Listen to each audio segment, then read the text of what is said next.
Kenpo is a Chinese term. And earlier when the Okinawans studied with the Chinese, they always called it Kenpo, you know, as if it was the mother art.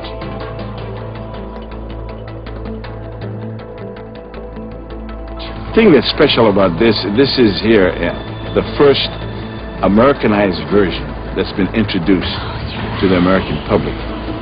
Heretofore it's been Okinawan systems, Japanese systems, Chinese systems. But as a street fighter in Honolulu, I realized that some of the things that they're trying to promote in terms of actual working movements really was not very practical. So I had to kind of revise, create, add to the system so that it was geared for the type of fighting we found in our environment.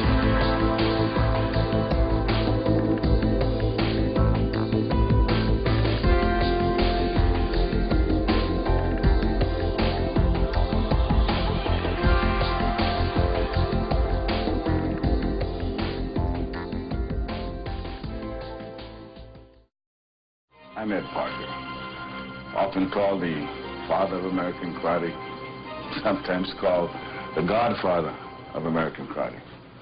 However, I did not start martial arts here in the United States.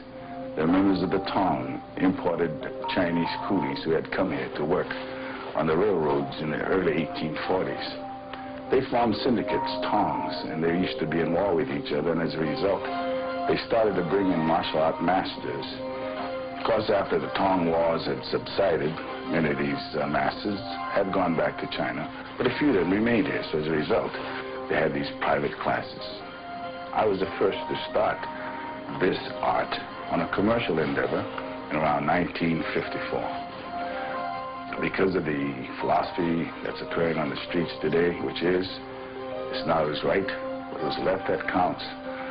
Karate is becoming a very interesting and sought-after martial art experience. Number one, to learn how to fight. However, fighting is not a big thing in terms of our training.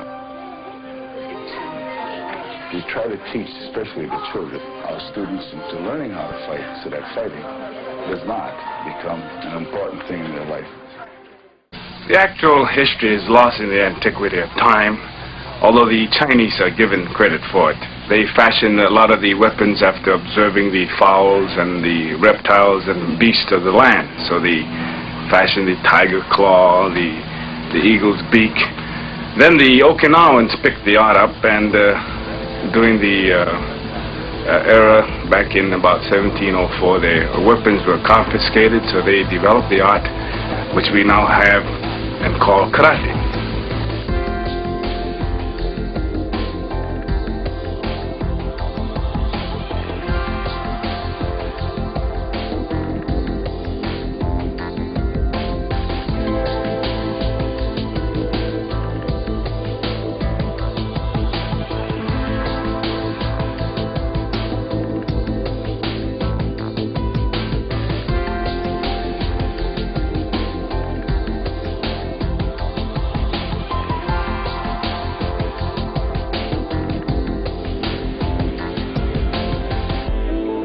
I was kind of a naughty kid, you know, in class.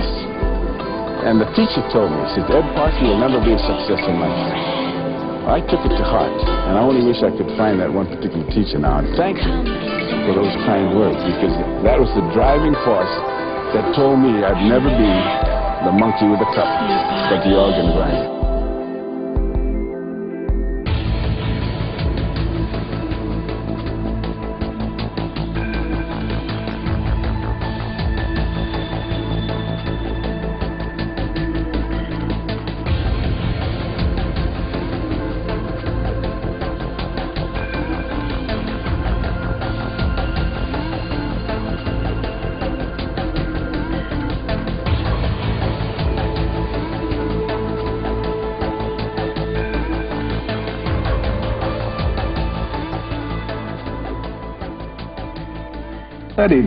I studied Kenpo, but the man I studied with was an extremely interesting guy, because although he had studied from his father and picked up knowledge and swapped it with other people, he came to the realization that much of what was taught in the Orient though it was very inclusive, wasn't yet rearranged to suit modern day context.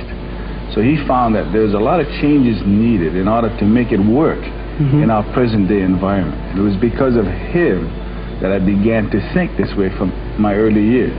Now, when I first started here in the United States and had a lot of traditionalists come in, I was a rebel as far as they were concerned. But you know, it's the guy that comes out in the end that really counts. And being a street fighter myself, I went along with this trend of thought.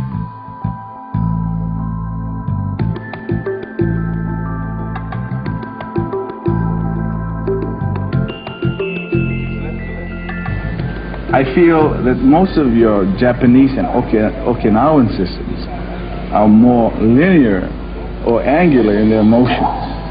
The Chinese, on the other hand, are very circular in their motions. Correct. But you have to have a combination of both.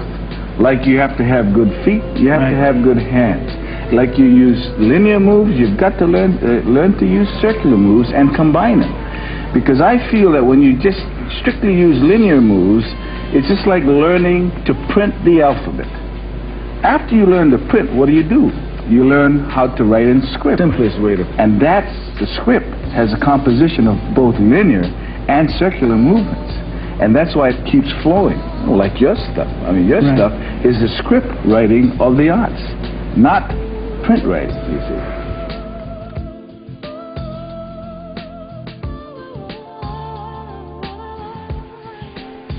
Now I say system because Kenpo is just that. It's a system, and from this system, we teach individual styles.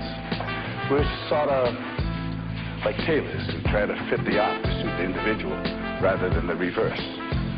What makes us unique? We're practical. We're not classical. We teach how to combat things that occur on today's street. We teach linear as well as circular movements.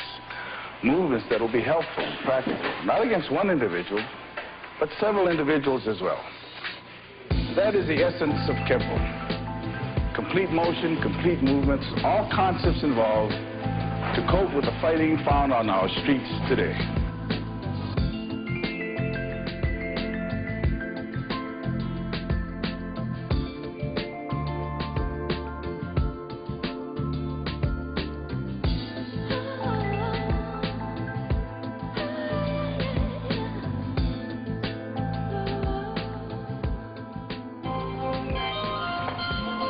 Now that you've had some insights in terms of Kenpo, perhaps you're wondering whether you could do it also.